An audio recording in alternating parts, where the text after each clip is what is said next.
boss, Bishop Bill, is aware of the problems and is planning a trip over. It's difficult for any relatively young priest. But I mean, for Guy, you move out into the sea and you have a group of islands which are very different from anything else in this diocese. On top of everything, the islands are suddenly overwhelmed by tragedy when a popular young lifeboatman collapses and dies. Everyone is numb with shock and disbelief. Here, surrounded by the sea, we're such a very small, tight community that a death like that does knock everybody for six. Yeah.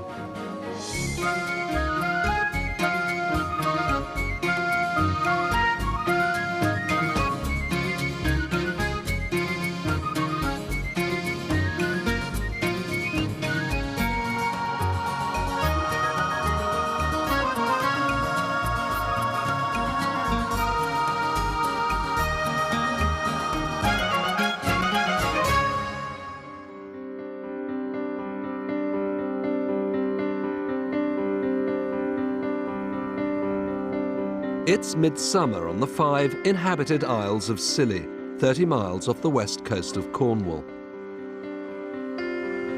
For the holidaymakers, it's a chance to get out and just enjoy the sunshine. But unbeknown to most of them, the islanders are struggling to come to terms with a tragedy that has engulfed them all.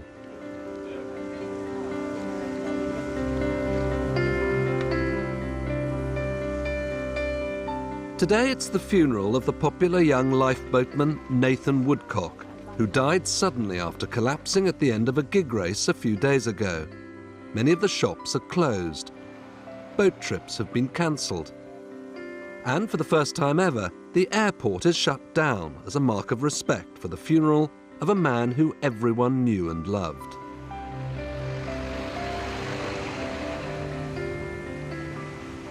We all know each other, we all know each other's families, and so when something like that happens to somebody that you know, it really brings it home to everybody, really. So everybody's feeling quite down at the moment, really. He was, he was a great guy, and he'll be missed. You know, he was a real shame. I mean, being here last year, I knew Nathan from last year, but you know, it affected me as well, and you know, it was a really sad day. It's been sad ever since, and you know, it would take a long time for the islands to get over that, and you know, if it ever does at all. The new chaplain to the Isles, Father Guy Scott, is unsure how best to be of help. He knew Nathan, but not his family, and he's very aware of the trauma the tragedy has provoked in such a tight-knit community, particularly amongst the young island men. It's been quite a year, hasn't it? It has. In terms of tragic and unexpected. And it's taken its toll, I believe, on people. It seems to have hit his peers, his age group, particularly hard. Well, yeah, you can understand that, can't you? Someone in their early 20s dying very suddenly, and it brings you to face with death. You think at that age you're immortal, really. But no, we have to face death at different times in our lives. So, yeah, just utter shock for them. How do you sort of cope with people's questions about that? Well, as a priest, you always struggle with that. I do, anyway. That what do you say to people? At times, there really isn't anything I find you can say. You've just got to be there with them and take the anger. Because there has been anger. Oh, a great deal, yeah. What's made Nathan's sudden death at the age of 23 even harder to accept is that he was in the peak of health. It appears his heart simply stopped beating, what the medical profession can only describe as sudden adult death syndrome. Nathan leaves a partner, Vicky, and a 2-year-old daughter, Megan. Close friends, like Tom Jackman, will take a long time to come to terms with what's happened. A lot of people like to claim to be Nathan's best friend. We were best friends in Falmouth, and over here, whenever I come back from sea, the first thing I do after dropping my bag off at home is go straight down to the boathouse and see Nathan. I know I'm home then, you know, get down, see Nathan, talk about what's been going on, what I've missed out on when I'm away. And yeah, that's home, and I'd always go up and have coffee with him most mornings. We knew something was wrong in his gig, and we straight away rode over to assist. You've never seen so much effort going to trying to save one person's life ever. It really was amazing.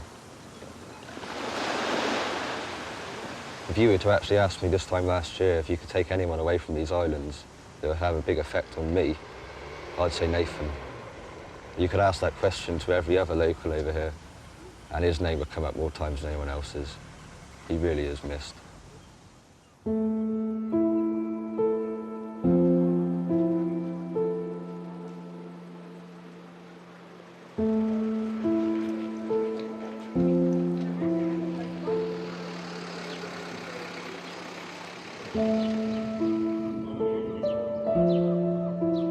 The funeral is the biggest on Scilly in living memory, larger even than that of the former Prime Minister Harold Wilson, who died here 12 years ago. Instead of Guy, Nathan's family have asked a Methodist minister they know from the mainland to conduct the service.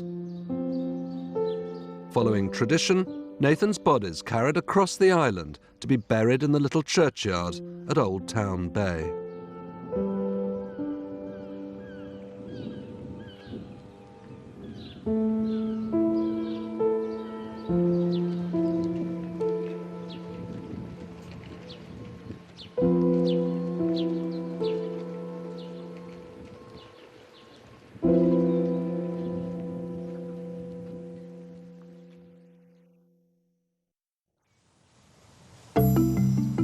In the days following the funeral, the islanders struggle to return to something resembling normal life.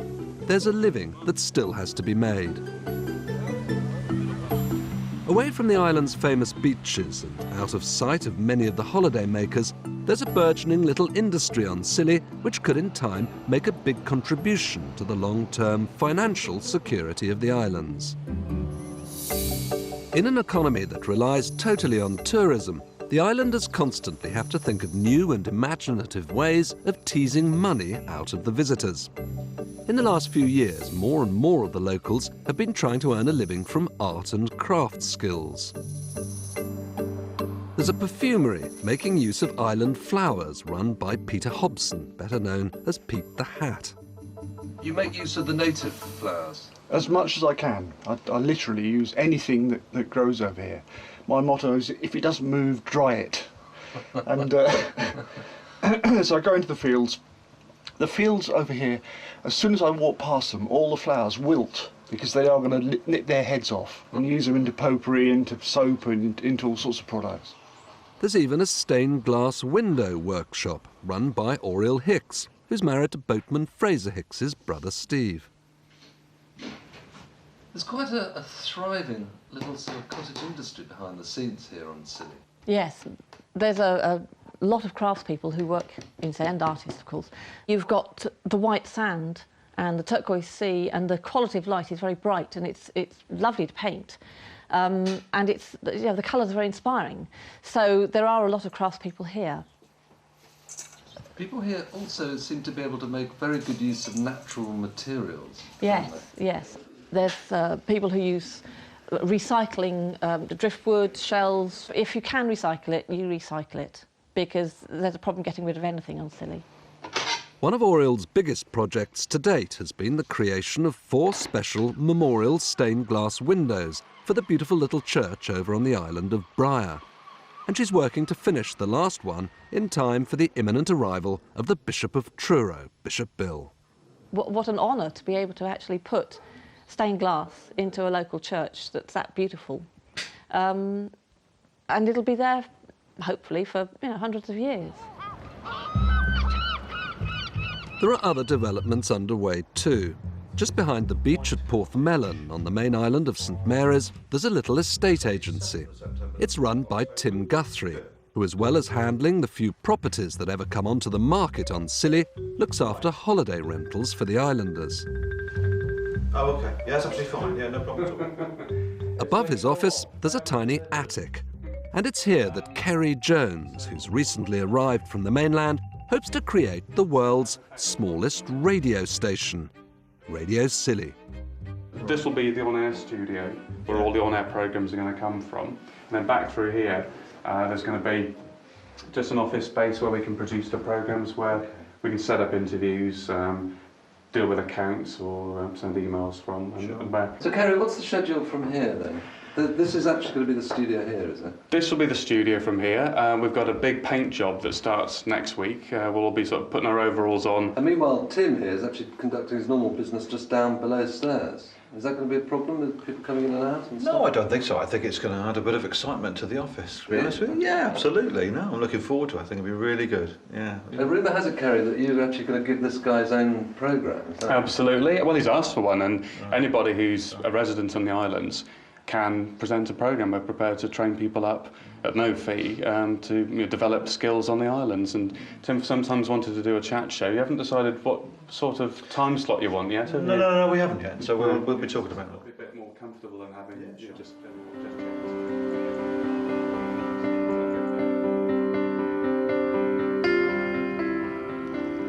It's a few days after Nathan's funeral, and up at the chaplaincy, Father Guy's facing his most difficult task since he arrived on Scilly. The annual lifeboat service is taking place down by the harbour, and Guy has to preach the sermon.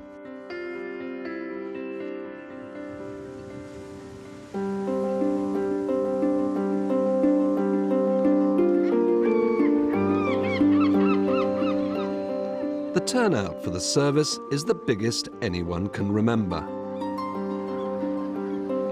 Father Guy knows it's vital he reads the mood of the congregation and gets the tone right.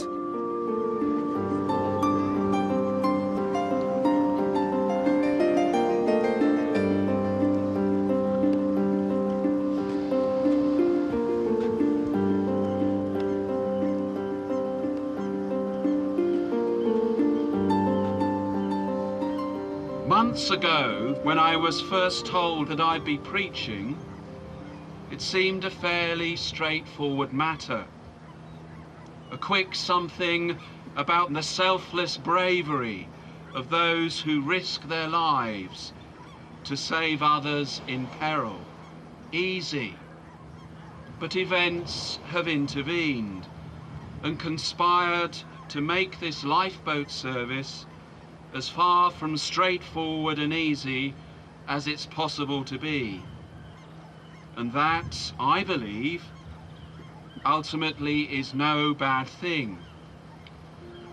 For it gives us the opportunity to confront and explore the depths of what it means to be human.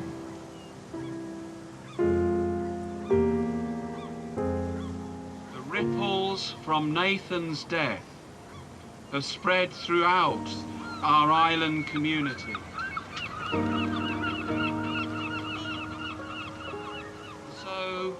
Must we be ready to respond to the unpredictability of life, and like the lifeboats, always be ready to go to the aid of those in distress.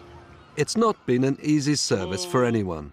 Father Guy can only hope his words may bring some comfort to the islanders.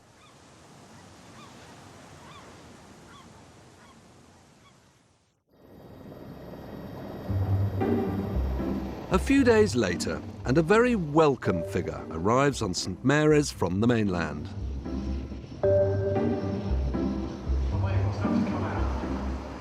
Bishop Bill is Father Guy's boss, and the timing of his visit to Scilly couldn't be better. If ever there was a moment for a bit of morale boosting, this is it. Oh, really? Welcome, come in. How are you finding it? I mean, is it more difficult than you'd expected it to be? Yeah, well, as you're aware, if I'm perfectly honest, it hasn't been an easy start, but that's not necessarily what I've come to. It's just what came up as soon as I began my ministry here. Sure. On a day like today, with a smooth sea, it can look beguilingly beautiful. And everybody's standing around. And everyone's happy, but I say underneath there are quite strong undercurrents, which you've got to be aware of. I think any job in a way is difficult, but I think, you know, there are special difficulties here, aren't there? What can appear to be in a bigger place not really very important here becomes a sort of hurricane. Yes. Yeah. absolutely. In no time at all. Yeah, yeah. I mean, it comes from nowhere, doesn't it? Later, the Bishop of Truro is guest of honour at a big event taking place down on the beach. Hello. Fancy seeing you here. I only came because I knew you were going I know. Bishop Bill's very much seen as inspirational, a man of the people. He's actually here to bless a special sand chair to help the disabled have full access to the beach. Thank you very much for coming and for being here and for being part of this day. I'm now going to bless this sand chair. You don't need blessing, you're all right. No, I'll give you a kiss instead. Soon, Bishop Bill's magic seems to be having an effect. God of a bloody one going in yourself. Quick question with Guy. Where is the bishop? The bishop? Yeah. I understand he's borrowing a toilet in the Dibble and Grub. Doing what? He's using a facility to get changed in before he goes into the sea. Is he going in? Apparently. Well, his swimming trunks? Apparently. You thought? Yep. Especially? Yep. He's a braver man than me. It's too cold. Look, there he is. Get John thing. Get Echo out of the way. Should the ladies be present? Scilly is famous for its beaches, but because of the unusual Atlantic currents here, the sea is usually freezing. Get back, it's a great white shark! Nobody in their right mind ever goes swimming.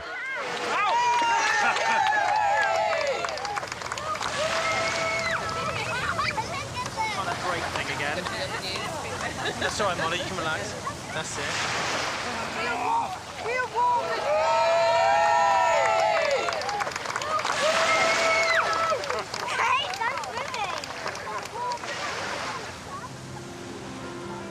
His public duties over for today, Bishop Bill tries to get the full story about the state of things in the parish.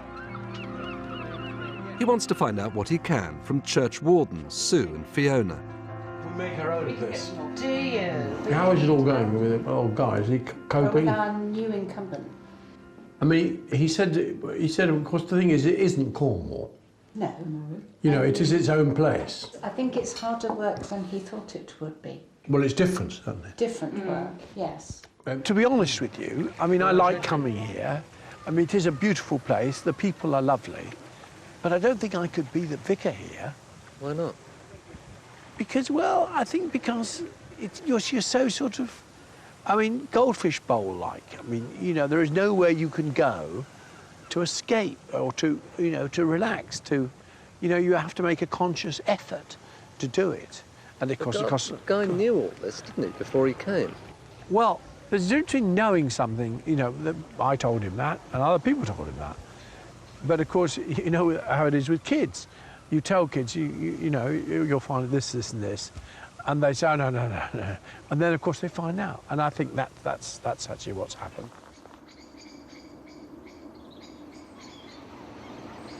Over the last few days, Bryher's little 18th century church down by the beach has been a hive of activity.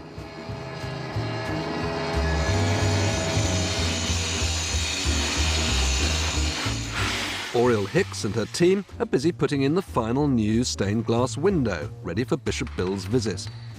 This being Scilly, the glass of the old window being replaced will be put to good use. The little diamonds that are on there now, we are going to send sort of angels and stars and candles and things like that, a little hanging decoration for people to buy.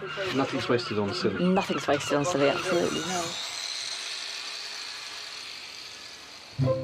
Down at Radio Scilly, things are moving fast. They're getting the studio ready for all the new equipment that's on its way over from the mainland, ready for the big launch day. And Kerry's working hard to pull in the revenue needed to keep Radio Scilly afloat. Advertising rates for smaller businesses will start at just £2 a week. May I, at some time this week, if it's convenient, come and coerce you into advertising? Or at least bore you into submission? Cheap as chips. Cheap as Jenga chips.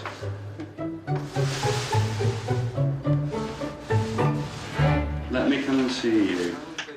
Kerry has one big advantage. Most of his presenters are islanders and come free of charge. Boatman Fraser Hicks will be starring on the morning show. Watch out, Terry Wogan. So, Fraser, word is on the block that you've got your own slot on the local radio station. Yeah, on Radio Scilly, yeah, that's it. So, yeah, I go along in the mornings and just give them a little rundown on what the boats are doing for the day. You know. So will you go every morning then? Well, yeah, obviously every morning the weather is reasonable to go boating, then I'll go along and tell everybody it's a lovely day for boating and they come down and join us. Lorraine Kelly looks like having a rival in Lorraine Bruce, the manageress of the Atlantic. Hello, my dear. What is it exactly you're going to be doing on Radio Scilly?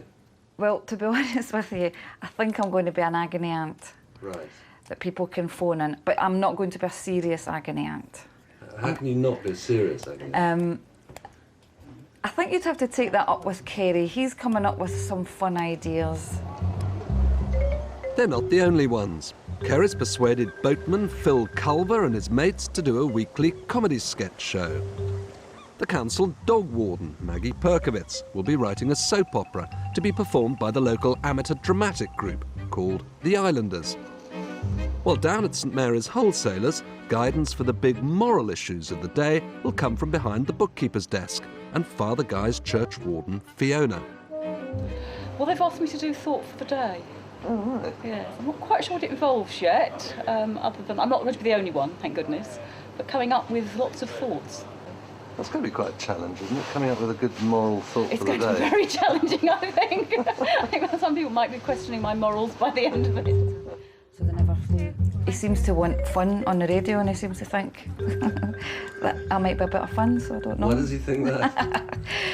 It was over a bottle of wine that we were sitting discussing this. You might get your own cult following. Yeah, that's it. That's a possibility, I suppose. I don't think so. You could become quite a bit of a showbiz legend, though. Yeah, that's it. Well, I don't think so, really. And keep driving the boat. I think that's the best way. Don't give up the day job. I think is the right way to be. Not only has he just a few weeks to get the station up and running, but with such an inexperienced team of presenters, will the Islanders really want to tune in?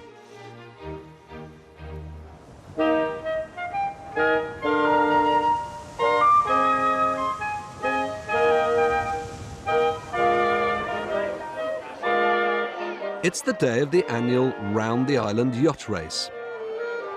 This is one of the popular highlights of the Scilly summer season, and nearly every sailing boat that can still take to the open waters is press-ganged into service. Rather unfortunately, the event is coinciding with the Bishop's visit to the islands. But if anyone thought the sailing would detract from his trip over to Bryher this morning, they'd clearly underestimated Bishop Bill's pulling power. The journey across from St Mary's to the most northwesterly island of the group takes about 25 minutes. And the lure of the lovely stained glass windows seems to have worked its magic.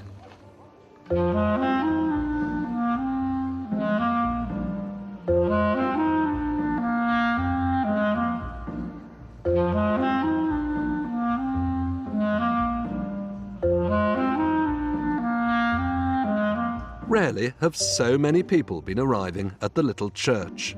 With Bishop Bill there, Guy seems more relaxed than he's been for weeks. The resident population of Bryher is only about 80.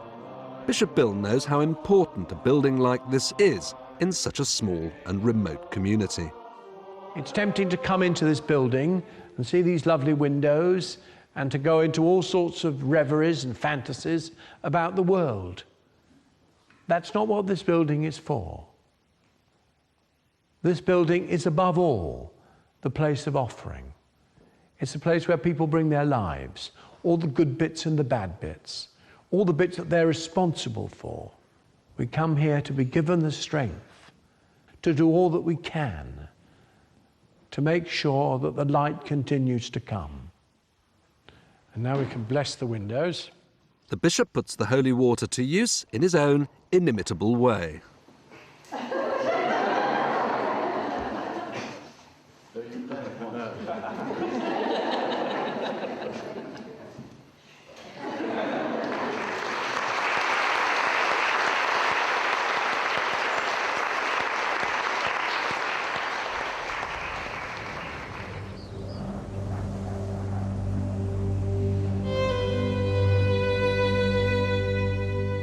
The beautiful island just to the south of Bryher is uninhabited, and thanks to the recent hot, wet weather, is now luxuriating in a spectacular carpet of heather, the best anyone can remember. This is Sampson, where a handful of islanders used to live until the end of the 19th century. Surviving mainly on potatoes and dried fish, the people here had to be forcibly removed for fear they'd starve. Another island, now uninhabited, is St Helens, where the infamous pest house was located. Under Act of Parliament of 1749, ships arriving in the Channel from abroad had by law to unload any diseased seamen here, where they'd remain until they died. St Helens is also the place where Christianity was first brought to Scilly in the 8th century. And once a year, the old ruins of the ancient chapel become a place of pilgrimage for the islanders. This is Bishop Bill's final duty on Scilly. And after all the recent emotional upheaval on the islands, he's keen to remind them of their Christian roots. Christian communities, there are many, many places which are holy in this country to which people come. Quite often, for instance, they would do it for someone who's died. They would actually say, I'm going to such and such a place in order to think about such and such a person. And you may like to think about that now.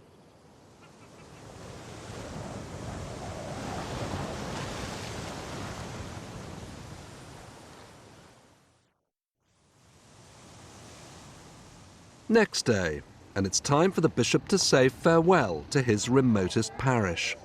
He's due to retire early next year, so this is his last official visit to Scilly. But I hope all goes straightforward. Thank you. Thanks for coming. Bishop Bill's visit has been a huge tonic for Father Guy and his parishioners at a moment of crisis. Only time will tell how they'll fare without him in the weeks and months to come. In the next programme, it's back to business with a vengeance. The cash-strapped vet, Heike, hits the jackpot with the discovery of a private zoo. I didn't expect to deal with any exotic animals on Scilly, you know. Yeah, there are loads, absolutely loads. Retired school teacher Mark the Brewer takes on the biggest gamble of his life on Scilly. It's terrifying. The potential for disaster is enormous. And all eyes are on the world's smallest radio station as the countdown begins to its historic first broadcast. It's kind of against the clock now. I'm just dreading a couple of days with no sleep, I think.